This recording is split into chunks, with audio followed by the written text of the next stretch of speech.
கள்ளக்குறிச்சியில் விஷச்சாராயம் அருந்தியதில் உடல்நலம் பாதிக்கப்பட்டு புதுச்சேரி ஜிப்மரில் சிகிச்சைக்கு சேர்க்கப்பட்ட 19 பேரில் 3 பேர் உயிரிழந்த நிலையில் மற்றவர்களுக்கு தீவிர சிகிச்சை அளிக்கப்பட்டு வருகிறது. கூடுதல் விவரங்களை வழங்குகிறார் செய்தியாளர் சண்முகசுந்தரம். சண்முகசுந்தரம், வணக்கம். கூடுதல் விவரங்களை சொல்லுங்க. வணக்கம்.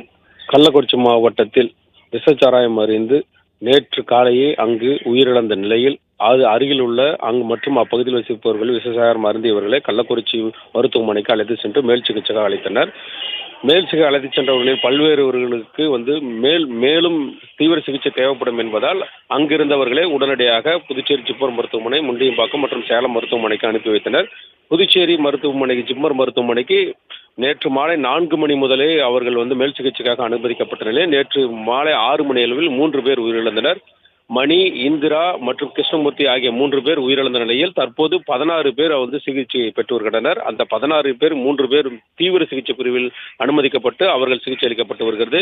இந்த விஷசாராயம் அருந்திய பாதிக்கப்பட்டவர்களே அங்கங்கே இருக்கக்கூடிய மேல் சிகிச்சைக்காக அனுப்பப்பட்ட நிலையில் புதுச்சேரிக்கு கள்ளக்குறிச்சியிலிருந்து 19 பேர் அனுப்பப்பட்டனர். அதில் 3 பேர் உயிரிழந்த நிலையில் 16 பேர் தற்போது சிகிச்சை பெற்று வருகின்றனர். இதில் 2 பெண்கள் உட்பட 16 பேர் சிகிச்சை பெற்று வருகின்றனர். இந்த சம்பவம் அப்பகுதியில் பரபரப்பு ஏற்படுத்திய நிலையில் மேலும் புதுச்சேரி, திண்டிவனம், முண்டியம்பாக்கம் மருத்துவமனை மற்றும் சேலம் மருத்துவமனை என 100க்கும் மேற்பட்டோர் தற்போது சிகிச்சை பெற்று வருகின்றனர். தற்போது வரை உயிர் இறந்தவர்களின் எண்ணிக்கை 28ஆக உயர்ந்துள்ளது. மேலும் உயிர் பலி ஏற்படுமா என்ற அச்சத்தில் அப்பகுதி மக்கள் உள்ளனர். தற்போது அங்கங்கே மருத்துவமனையில் அனுமதிக்கப்பட்டவர்களுக்கு தீவிர சிகிச்சை அளிக்கப்பட்டு வரும் நிலையில் புதுச்சேரி ஜிப்மர் மருத்துவமனை மட்டும் தற்போது 16 பேர் சிகிச்சை பெற்று வருவது குறிப்பிடத்தக்கது.